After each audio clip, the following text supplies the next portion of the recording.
പ്രിയപ്പെട്ടവരെ, എത്ര വലിയ ആരോഗ്യവാന്മാരും എത്ര വലിയ ജിമ്മനാണെങ്കിൽ പോലും രോഗത്തിൻ്റെ കിടക്കയിൽ പോയി കിടക്കേണ്ടി വരുന്ന, നമ്മുടെ ജീവിതത്തിൽ നിർബന്ധമായി നമ്മൾ മാറ്റിവെക്കേണ്ട 7 ഫുഡുകൾ, ആഹാരങ്ങൾ അതേതാണ്? അത് കഴിച്ചാലുള്ള പ്രശ്നങ്ങൾ എന്തൊക്കെയാണ്? അതിൻ്റെ മറ്റു പ്രത്യാഘാതങ്ങൾ, ഈ വിഷയങ്ങളുമായി ബന്ധപ്പെട്ടാണ് ഇന്നത്തെ ക്ലാസ്സിൽ നമ്മൾ സംസാരിക്കുന്നത്. അസ്സലാമു അലൈക്കും വറഹ്മത്തുള്ളാഹി വബറകാതുഹു. ബിസ്മില്ലാഹി വൽഹംദുലില്ലാഹി മാഷാ അല്ലാഹ് ലാ ഖുവത ഇല്ലാ ബില്ലാഹ്. അല്ലാഹുമ്മ സ്വല്ലി അലാ സയ്യിദിനാ മുഹമ്മദിൻ വഅലാ ആലി സയ്യിദിനാ വമൗലാനാ മുഹമ്മദ്. അൽഹംദുലില്ലാഹ്. അല്ലാഹു ഇരുലോക ആഫിയത്തും ബറക്കത്തും സലാമത്തും നമുക്കും നമ്മുടെ വേണ്ടപ്പെട്ട എല്ലാവർക്കും അൻവാറി ഫസിൻ്റെ കുടുംബം കമൻറ്റിൽ വന്ന് സന്തോഷം പറഞ്ഞു പോകുന്ന, ദുആ ചെയ്യാൻ പറയുന്ന, കൽബ് നിറച്ച് ദുആ ചെയ്യുന്ന എല്ലാവർക്കും അല്ലാഹു തൗഫീഖ് നൽകട്ടെ. നമ്മുടെ മരിച്ചുപോയവർക്ക് അല്ലാഹു ജന്നത്ത് കൊടുക്കട്ടെ. എല്ലാ മുഅ്മിനീങ്ങൾക്കും മഗ്ഫിറത്ത് കൊടുക്കട്ടെ. ആമീൻ യാ റബ്ബൽ ആലമീൻ. അൽഹംദുലില്ലാഹ്. പ്രിയപ്പെട്ടവരെ, നമുക്ക് അല്ലാഹു സുബ്ഹാനഹു വ തആല നൽകിയിരിക്കുന്ന ഏറ്റവും ഉന്നതമായ അദീമായ നിഅമത്താണ് നമ്മുടെ സിഹത്ത്, ആരോഗ്യം. ഇത് യഥാർത്ഥത്തിൽ ഇതിന് പ്രൊട്ടക്ഷൻ കൊടുക്കേണ്ടത് ആരാ?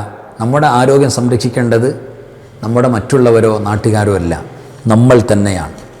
ഒരിക്കലും നമ്മുടെ ആരോഗ്യം തകരുന്ന ഒരു പ്രവർത്തനത്തിലേക്കോ ഒരു ഫുഡ് സ്റ്റൈലിലേക്കോ നമ്മൾ പോകാൻ പാടില്ല.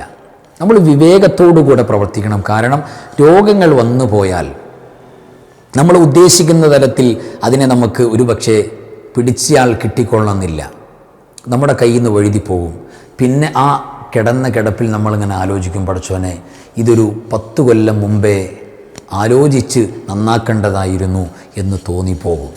അതുകൊണ്ട് പ്രത്യേകിച്ച് നമ്മുടെ ഭക്ഷണ രീതി വളരെ, പ്രത്യേകിച്ച് മലയാളിയുടെ, വേണ്ട മുസ്ലിം കമ്മ്യൂണിറ്റിയുടെ തീന്മേശകളും ഭക്ഷണത്തിൻ്റെ ഫുഡ് സിസ്റ്റവും ഭയങ്കരമായ പ്രശ്നത്തിലേക്കും തകരാറിലേക്കും പോവുകയാണ്. ഇത് ആരുടെയെങ്കിലും ആരോഗ്യത്തിൻ്റെ വിഷയമാണെങ്കിൽ നമുക്ക് ചർച്ചയുണ്ടായിരുന്നു. ഇത് നമ്മുടെ സ്വന്തം ആരോഗ്യത്തിൻ്റെ കാര്യമാണ്.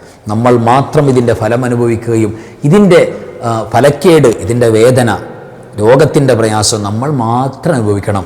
ആരും നമ്മുടെ വേദന ഒരു ഇച്ചിരി കടമെടുത്ത് അല്ലെങ്കിൽ ഒരു ഇച്ചിരി സംഭാവനയായി സ്വീകരിക്കില്ല, നമ്മൾ തന്നെ അനുഭവിക്കണം. അതുകൊണ്ട് ശ്രദ്ധിക്കേണ്ട ഒരു മാറ്ററാണ് ഇന്നത്തെ ക്ലാസ്സിൽ. അതായത് 7 ആഹാരങ്ങൾ എത്ര വലിയ ജിമ്മനായ മനുഷ്യനാണെങ്കിലും ആരോഗ്യവാനാണെങ്കിലും അവരെ രോഗിയാക്കും, അവരുടെ കുടൽ ശക്തമായ തകരാറിലാക്കും.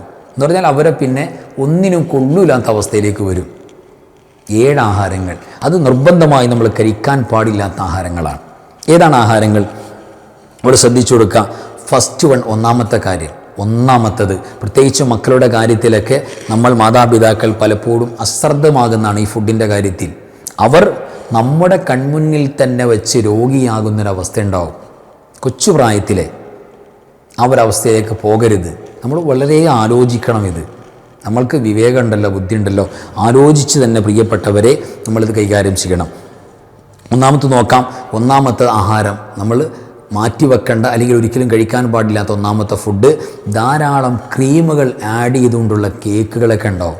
പ്രത്യേകിച്ച് ബർത്ത്ഡേയുമായി ബന്ധപ്പെട്ട് അല്ലെങ്കിൽ പ്രത്യേകിച്ച് ഫംഗ്ഷനുകളുമായിട്ടൊക്കെ ബന്ധപ്പെട്ട് നമ്മൾ സംവിധാനിക്കുന്ന, അത് ജസ്റ്റ് ഒന്ന് കഴിച്ചു പോയി ആ ഒരു കൂട്ടത്തിൽ അങ്ങോട്ട് കൂടാൻ വേണ്ടിയിട്ട് ജസ്റ്റ് ഒന്ന് അതിൻ്റെ ടേസ്റ്റ് ഒന്നറിഞ്ഞ നിർബന്ധ സാഹചര്യത്തിൽ പ്രശ്നങ്ങൾ അവിടെയല്ല വരുന്നത്. പലപ്പോഴും നമ്മൾ അല്ലെങ്കിൽ നമ്മുടെ മക്കൾ ഇത് കൂടുതൽ പലപ്പോഴായി താല്പര്യപ്പെടുകയും പലപ്പോഴായി ഇത്തരം കേക്കുകൾ നമ്മുടെ വീട്ടിലുണ്ടാക്കാൻ, ഹോം മെയ്ഡാന്ന് പറഞ്ഞിട്ട് കാര്യമില്ല, സംഭവം നമ്മുടെ ശരീരത്തിൽ അൺഹെൽത്തി ആണെന്നുള്ള കാര്യത്തിൽ തർക്കമില്ല. അപ്പോൾ അത്തരം അവസ്ഥകൾ പ്രിയപ്പെട്ടവരെ കുട്ടികൾക്ക് വളരെ ഇഷ്ടമുണ്ടാകും. അത് നല്ല ടേസ്റ്റിയാണ്, കഴിച്ചാൽ വായിലിട്ട് അങ്ങനെ അലന്നു പോകും, അല്ലെങ്കിൽ നല്ല മധുര മനോഹരമാണ് എന്നൊക്കെ ടേസ്റ്റൊക്കെ ഓക്കെയാണ്. പക്ഷെ അത് തീർച്ചയായിട്ടും കുട്ടികൾ ചെറുപ്പത്തിൽ തന്നെ കുട്ടികൾക്ക് വലിയ പ്രശ്നത്തിലേക്കൊക്കെ അത് പോകാനൊക്കെ കാരണമാകും. അത് കുടലിൻ്റെ ആരോഗ്യം തകർക്കുമെന്ന കാര്യത്തിൽ ഒരു സംശയമില്ല. അക്കൂട്ടത്തിൽ കുടലിൻ്റെ ആരോഗ്യം തകർക്കും. അക്കൂട്ടത്തിൽ അമിതവണ്ണം ഉണ്ടാവുക, നമ്മുടെ വയറിന് ചുറ്റും ക്രമാതീതമായി കൊഴുപ്പടിഞ്ഞുകൂടുന്ന അവസ്ഥ. ചില ബോഡികളിൽ അങ്ങനെ കൊഴുപ്പ് അടിഞ്ഞുകൂടുന്ന അവസ്ഥ ഉണ്ടാകില്ല, പക്ഷേ അവർക്ക് അല്ലാതെ ശാരീരിക ഫിസിക്കലി മറ്റു പ്രശ്നങ്ങളൊക്കെ ഉണ്ടാവും. കാഴ്ചയിൽ ചിലപ്പോൾ തോന്നില്ല. അങ്ങനെയുള്ള പല അവസ്ഥകളും, ഇതെല്ലാം ഒരു പരിധി വരെ ഉണ്ടാകുന്ന അവസ്ഥയുണ്ട്. അതുകൊണ്ട് ശ്രദ്ധിച്ചു കൊടുക്കുക. അമിതമായിട്ട് ക്രീമുകൾ ധാരാളം ആഡ് ചെയ്തുകൊണ്ടുള്ള കേക്ക് സംഗതികളൊക്കെ നമ്മൾ വളരെ ആലോചിച്ച് കൈകാര്യം ചെയ്യേണ്ട വിഷയമാണ്. മക്കളുടെ കാര്യത്തിലൊക്കെ ശ്രദ്ധിച്ചു കൊടുക്കുക. ഇനി സെക്കൻഡ് വൺ, രണ്ടാമത്തെന്ന് പറയുന്നത് പ്രോട്ടീൻ ബാറുകളാണ്. പ്രോട്ടീൻ ബാറുകൾ. അത് യഥാർത്ഥത്തിൽ ഹെൽത്തിയായൊരു ഫുഡാണെന്ന് കരുതിയിട്ടാണ് നമ്മളല്ലെങ്കിൽ നമ്മുടെ മക്കളൊക്കെ യൂസ് ചെയ്യുന്നത്. തീർച്ചയായിട്ടും പ്രിയപ്പെട്ടവരെ, അതിൽ പഞ്ചസാരയും കൃത്രിമമായ മധുരങ്ങളൊക്കെ ആഡ് ചെയ്ത് കൊണ്ടുവരുന്ന സെറ്റപ്പാണത് വരുന്നത്. അതുകൊണ്ട് തന്നെ അത് നമ്മുടെ ശരീരത്തിന് ഹാനികരമാണ്, പ്രശ്നങ്ങളുണ്ടാക്കും. പ്രത്യേകിച്ച് നമ്മുടെ കുടലിനെ നശിപ്പിക്കുന്ന ഫുഡാണ്. അത് നമ്മൾ മാറ്റിവെക്കേണ്ടതാണ്. പ്രോട്ടീൻ ബാറുകൾ അതിൽ നിന്ന് മാറി നിൽക്കണം. അതേപോലെ മൂന്നാമത്തത് പാക്കറ്റ് മിൽക്ക് ഷെയ്ക്കുകൾ ഉണ്ടാവും. അത്തരം മിൽക്ക് ഷെയ്ക്കുകൾ പ്രിയപ്പെട്ടവരെ പാക്കഡായിട്ട് വരുന്ന, തീർച്ചയായിട്ടും അതിൽ പഞ്ചസാരയും കലോറിയൊക്കെ ക്രമാതീതമായി കൂടുതലാണ്. നമ്മൾ സ്വയം രോഗിയാകുകയാണ് അതിലൂടെ. അതുമാത്രമല്ല, അനാരോഗ്യകരമായ കൊഴുപ്പുകൾ അതിനകത്ത് കയറി വരുന്നുണ്ട്. അപ്പോൾ നമ്മുടെ ഭാരം കൂടാനും നമ്മുടെ കുടലിന് പ്രശ്നങ്ങൾ പ്രയാസങ്ങൾ ഉണ്ടാകാനും അതൊരു കാരണമാകും. അത് പ്രത്യേകിച്ച് നമ്മൾ ശ്രദ്ധിച്ചു കൊടുക്കേണ്ട ഒരു കാര്യമാണ്. അപ്പോൾ മൂന്നാമത്തെ മാറ്റിവെക്കേണ്ട ഒരു ഫുഡാണ് പാക്കറ്റ് മിൽക്ക് ഷേക്കുകൾ. അത് നമുക്ക് വേണ്ട പ്രിയപ്പെട്ടവരെ. അത് നമുക്ക് ഹെൽത്തിയായൊരു ഫുഡായിട്ട് നമുക്ക് പതിവായി ഉപയോഗിക്കാൻ പറ്റുന്ന ഒന്നല്ല എന്ന് മനസ്സിലാക്കിയിരിക്കുക. ഇനി പ്രിയപ്പെട്ടവരെ, നമ്മൾ ഒരിക്കലും കഴിക്കാൻ പാടില്ലാത്ത നാലാമത്തെ ഫുഡ് എന്ന് പറയുന്നത് വറുത്തതും പൊരിച്ചതുമായ ഫുഡുകളാണ്. നമ്മുടെ വീട്ടിൽ തന്നെ ഹോം മെയ്ഡ് ആണെങ്കിൽ പോലും കൂടുതൽ വറുക്കുക പൊരിക്കുക ചെയ്യുന്ന ഫുഡുകൾ, അത് വല്ലപ്പോഴൊക്കെ ഒരു ടേസ്റ്റിന് വേണ്ടി കഴിച്ചു, അത്ര കുഴപ്പം വരുന്നില്ല. അതും ഞാൻ സപ്പോർട്ട് ചെയ്യുന്നില്ല. ഏതായിരുന്നാലും പ്രിയപ്പെട്ടവരെ, നമ്മൾ അത് ഇടയ്ക്കിടെ ഇങ്ങനെ നമ്മളും നമ്മുടെ മക്കളും കുട്ടികൾക്ക് ഇങ്ങനെ ചിക്കൻ ഫ്രൈ ആക്കി വറുത്താൽ, അല്ലെങ്കിൽ പിന്നെ അങ്ങനെ ഫ്രൈ ആക്കുന്നതൊക്കെ വലിയ ഇഷ്ടമാണ്. വാരി വലിച്ചു തിന്നും. ചോറാണെങ്കിലോ അല്ലെങ്കിൽ മറ്റു ഫുഡാണ് അങ്ങനെ അധികം കഴിക്കില്ല. ഈ ഒരു സാഹചര്യമൊക്കെ ഒരു നമ്മുടെ കുടുംബത്തിൽ അനുഭവമാണ്.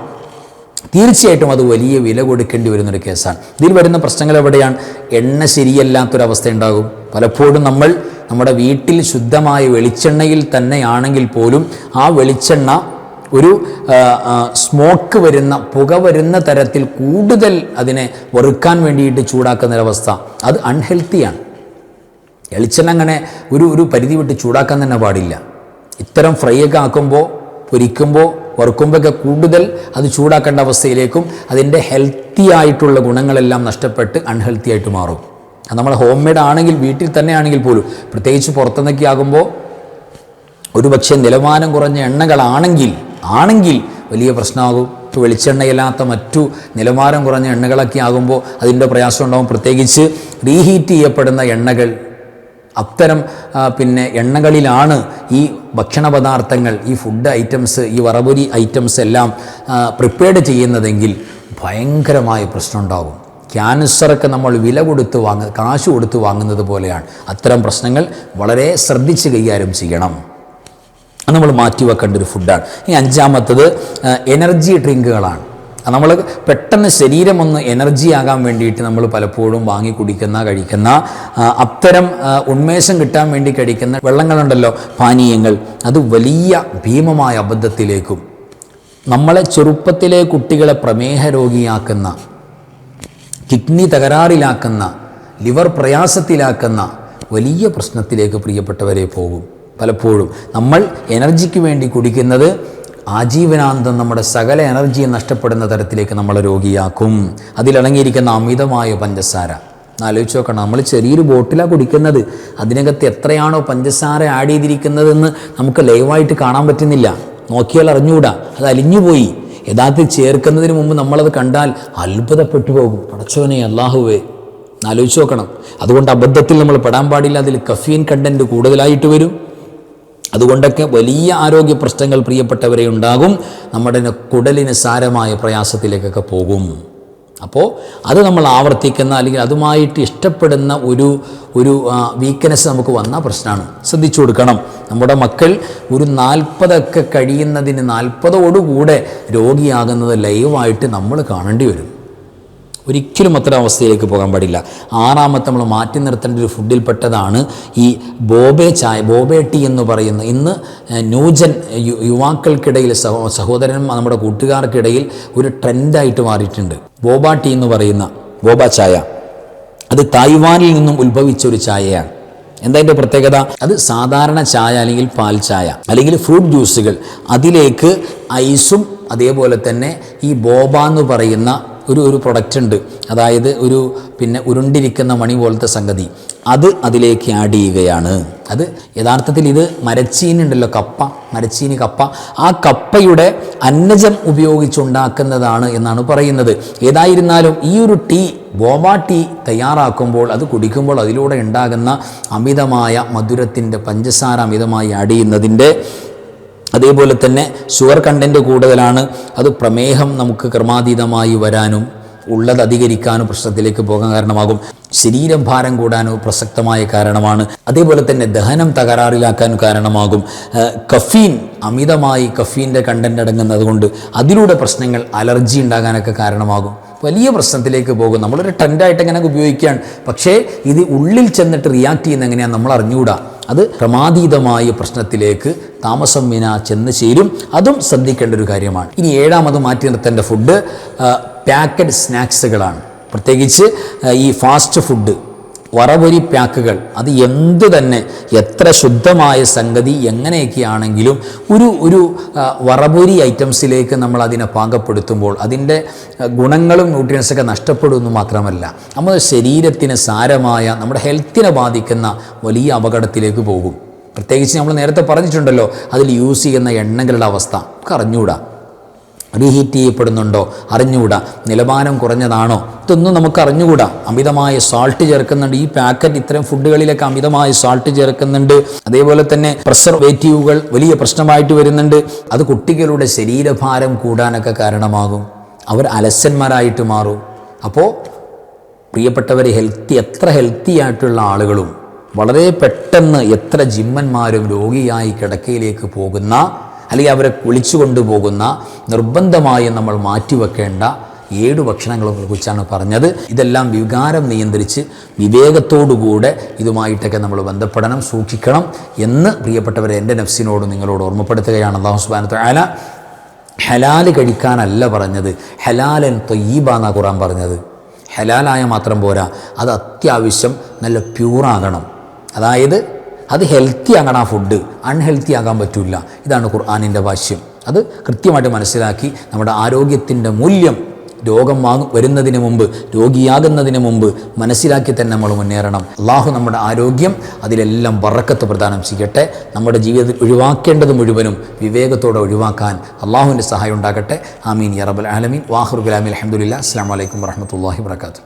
بسم الله ما شاء الله لا قوة إلا بالله ما شاء الله كل نعمة من الله ما شاء الله الخير كله بيد الله ما شاء الله لا يصرف السوء إلا الله بسم الله ما شاء الله لا قوة إلا بالله ما شاء الله كل نعمة من الله ما شاء الله الخير كله بيد الله ما شاء الله لا يصرف السوء إلا الله بسم الله ما شاء الله لا قوة إلا بالله ما شاء الله كل نعمة من الله ما شاء الله الخير كله بيد الله ما شاء الله لا يصرف السوء إلا الله.